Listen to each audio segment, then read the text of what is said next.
Hello! Salut les aventuriers de la lecture, j'espère que vous allez bien. Moi ça va, je vous vois aujourd'hui pour un craquage. Et oui, ceux qui sont là depuis un moment savent que l'année dernière j'avais pris la résolution de moi acheter, de faire descendre ma pile à lire, et donc je m'étais inscrite à la médiathèque. Et je vous avais dit que sûrement je renouvellerai tout ça et tout ça et tout ça. Et j'ai craqué, clairement, j'ai craqué, j'ai acheté pas mal de livres, j'ai fait mon mouton, voilà quoi. C'est-à-dire que je travaille beaucoup. En ce moment, je travaille, je suis fatiguée. Et des fois, en lien avec cette fatigue, j'ai des big craquages. Et là, ça a été le cas. C'est-à-dire que je me suis mis sur mon mox, il doit y avoir quoi, il y a 3 week-ends de cela. Le week-end, c'est pas une bonne idée, donc j'étais toute tranquille, j'ai passé je sais pas combien de temps dessus, et puis bam, voilà. Je vais vous montrer les dégâts. Ne faites pas comme moi, n'achetez pas tout ça, allez à la médiathèque, prêtez-vous des livres. Mais bon, c'est comme ça, hein. Des fois je suis faible. Du coup maintenant je suis en train d'imaginer, enfin je suis en train de réfléchir, et d'ailleurs si vous avez des idées, dites-le moi, à changer ma bibliothèque, c'est-à-dire qu'elle est moche. Je sais pas, la dernière fois vous avez vu, j'étais dans le fond, il y avait ma bibliothèque, mais vous voyez qu'un bout. Là je suis ici parce que Cédric dort à côté. Donc dans ma bibliothèque en fait j'ai une colonne de cases, 4 cases. J'ai un autre meuble bibliothèque qui est en 8 cases mais qui est plus grand et qui en plus, ma colonne est noire, la colonne 8 cases est rouge et noire, et l'autre côté elle est marronasse, alors avec des étagères qui forment à peu près des cases, et dessous un truc fermé à placard. Comment dire, c'est pas beau. Alors à La Réunion, on n'a pas la chance d'avoir le Ikea, hein, le Ikea, le truc sympa où tu achètes tous les mêmes meubles et ils se ressemblent, et pendant des années tu peux les augmenter, parce que, enfin, augmenter le nombre de meubles et juste rajouter des livres quoi. Ici non, tu trouves jamais la même chose, donc c'est moche. Donc ma bibliothèque est moche et j'aimerais la refaire. J'ai une idée, Cédric aime pas mon idée, donc on est toujours en pourparlers. En tout cas, ça rentre plus. Oui, ma pile à lire est devenue n'importe quoi, il faut que je fasse un tri aussi. Je sais pas si je ferai en vidéo le tri ou pas, mais en tout cas ma pile à lire c'est n'importe quoi. Quoi qu'il y ait des trucs, je vais lire très rapidement, il y a même un que j'ai déjà lu, donc je vous montre ça tout de suite. Alors, en premier, alors j'ai pas encore enlevé les étiquettes Momox là, mais ça s'enlève super facilement, donc je ferai ça juste après la vidéo. En premier, The Revolution of Ivy, Née pour trahir, faite pour tuer, sera-t-elle à la hauteur, chez Pocket Jeunesse, de Amy Angel. Je vous avais parlé du premier tome dans une update lecture et j'ai acheté le deuxième, non pas parce que c'est un livre fantastique, mais parce que je suis un peu collectionneuse, et puis quitte à avoir lu le premier, autant connaître la fin, parce que le premier ne donne pas la fin, et vous savez à quel point j'adore ce genre de livre. Donc il n'y avait pas la fin dans le premier, donc j'ai bien envie de connaître la fin, même si c'est pas fantastique, même si l'écriture est pas géniale, même si l'histoire est pas très fouillée à mon sens, et qu'on aurait pu en faire mieux avec cette histoire là. Donc c'est la suite de, j'ai pas dit, de The Book of Ivy. Ivy dans le premier tome devait, pour que son père puisse pouvoir récupérer le pouvoir, tuer son mari, qui est lui-même le fils en fait de la personne qui est au pouvoir à ce moment-là. Ils ont été mariés parce que une tradition dans cette ville veut que l'on marie les filles d'un clan au fils d'un autre clan, enfin c'est tout un micmac comme ça.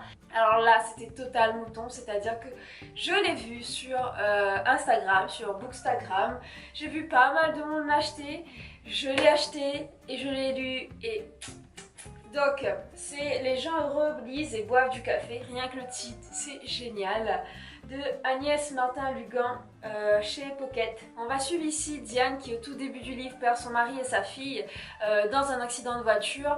On va voir là sa descente en enfer, on va voir comment est-ce qu'elle va devenir dépressive, on va voir comment est-ce qu'elle va se cloîtrer dans sa vie d'avant, comment est-ce qu'elle va au fur et à mesure sombrer. Son meilleur ami Félix va constamment essayer de la sortir de sa torpeur, va essayer de lui changer les idées, et pour fuir tout ça, pour un peu plus s'enterrer, elle va décider d'aller en Irlande. Ensuite, Laurent Gounel, Le jour où j'ai appris à rire...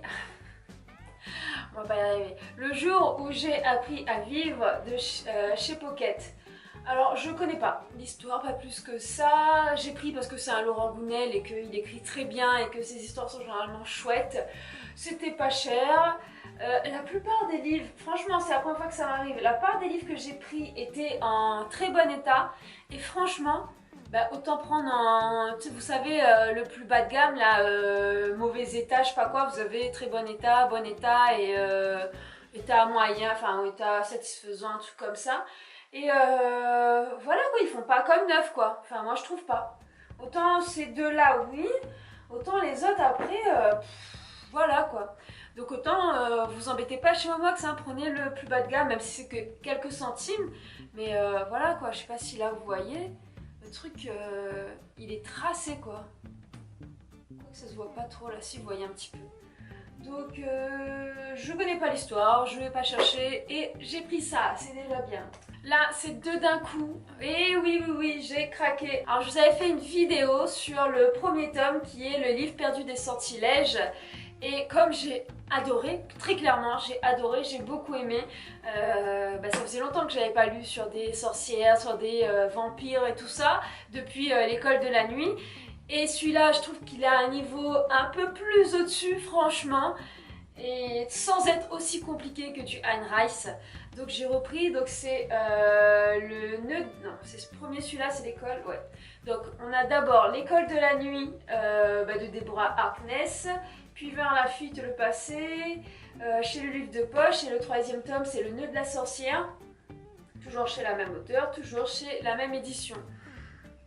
Donc c'est la suite des aventures de Diana Bishop qui est une sorcière et qui s'est rapprochée très fortement de Matthew comment il s'appelle, Clermont, qui est un vampire lui, et il est interdit pour une sorcière et une vampire de se fréquenter. Rien que ça leur vaut des ennuis.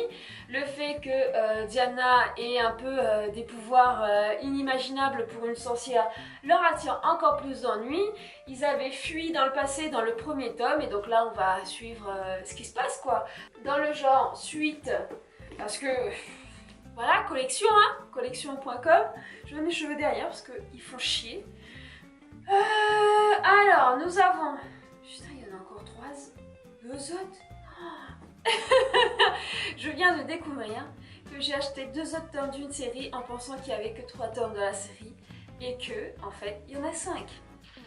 J'adore. En plus la série n'était pas fantastique en fait, donc j'aurais dû m'arrêter au premier je pense. C'est ça de pas se renseigner. Renseignez-vous les gens avant d'acheter des livres. Donc j'avais acheté le premier tome Église. Pareil, je vous en avais parlé dans une update lecture que c'est sympa, c'est du young adulte rafraîchissant peut-être pas, du young adulte qui est un peu sympa, qui permet de faire une pause lecture tranquille, voilà, ça divertit quoi, comme une série télé, sauf que c'est en livre.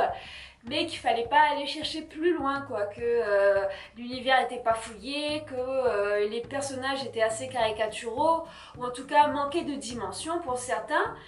Et cependant, mais comme je suis un peu collectionneuse, et que là aussi il n'y avait pas de fin en soi, j'ai continué. Mais j'aurais pas dû en fait, je viens de me rendre compte, bon bah tant pis hein. Donc Pretty c'est le second tome de Scott Westerfeld, dans le monde de l'extrême beauté, la perfection ne protège plus, chez Pocket Jeunesse. Pocket Jeunesse si vous voulez sponsoriser mes vidéos, n'hésitez pas. Et spécial de Scott Westerfeld, toujours dans le monde de l'extrême beauté, pas de place pour la pitié. Dans le premier tome, Tali avait 16 ans, devait normalement passer par la chirurgie pour devenir, de passer de Uglies à Pretties et rentrer dans la bonne partie de la ville, commencer une vie fantastique. Cependant, elle a rencontré Shay qui avait décidé elle de ne pas subir l'opération, d'être belle en fait, de partir à la fumée et de vivre sa vie avec eux. Cependant, le gouvernement a intercepté Tali en lui disant si tu nous mènes jusqu'à la fumée, on te fait l'opération et tu pourras vivre la vie que tu veux. Si par contre tu continues, et ben tu resteras une Uglise et tu auras une vie de paria en fait dans ce monde-là. Donc maintenant elle a reçu, elle a eu en fait son opération et on va voir comment ça se passe pour elle. Ensuite, la Conjuration des imbéciles de John Kennedy Toole aux éditions 10-18. Je ne connais pas. C'est Un livre dont j'ai déjà entendu le plus grand bien, que je ne connais pas. Je pense que c'est un classique même. J'ai juste envie de le découvrir sans en connaître plus que ça. Je sais qu'il y a de bons avis dessus. Je n'ai jamais été trop... j'ai jamais trop écouté ce qu'il pouvait se dire dessus.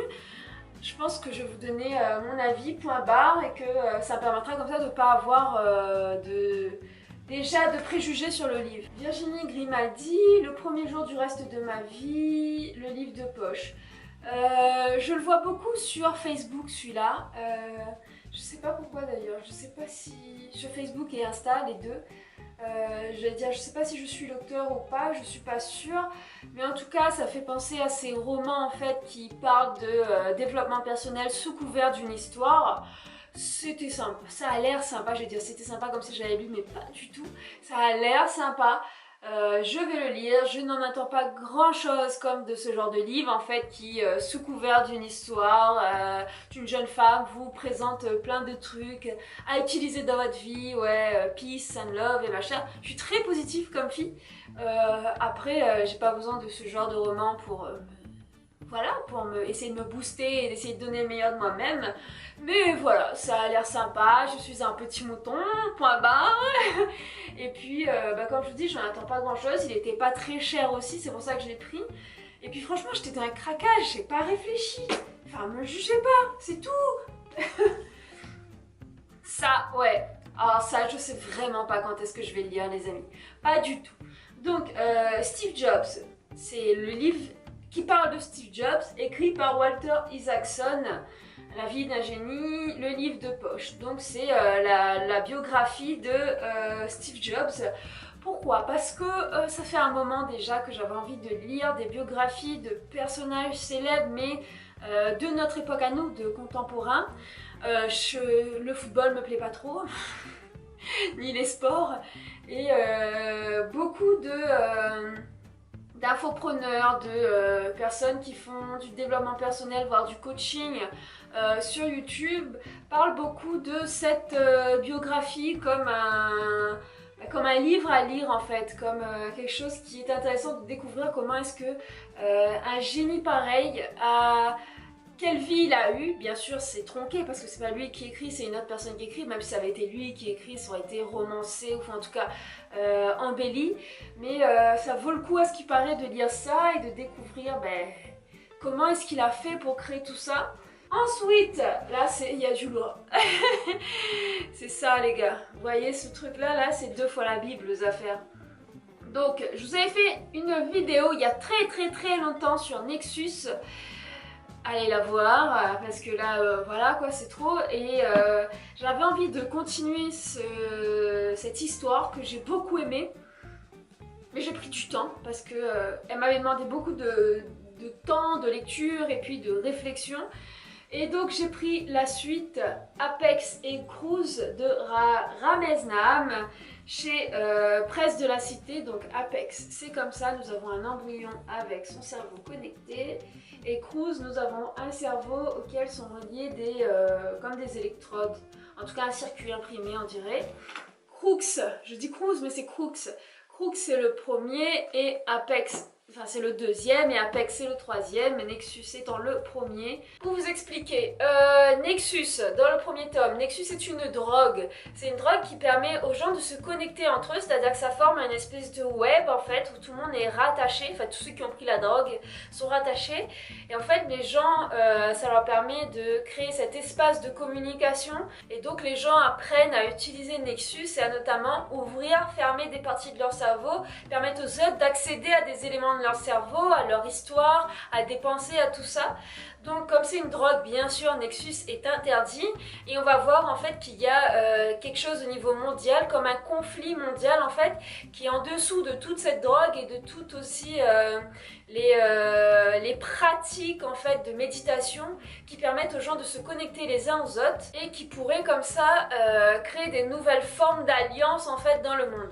Comme vous voyez, c'est une grosse commande, mais c'est aussi beaucoup de suites, c'est-à-dire qu'on a 2, 4, 6 livres, 7 livres qui sont des suites de premiers livres dont je vous ai déjà parlé en update lecture, en vidéo spéciale et tout ça. Bon les amis, j'espère que cette vidéo vous a plu, n'hésitez pas à commenter, à mettre des pouces, à dire ce que vous voulez. Et puis, à ciao, bye!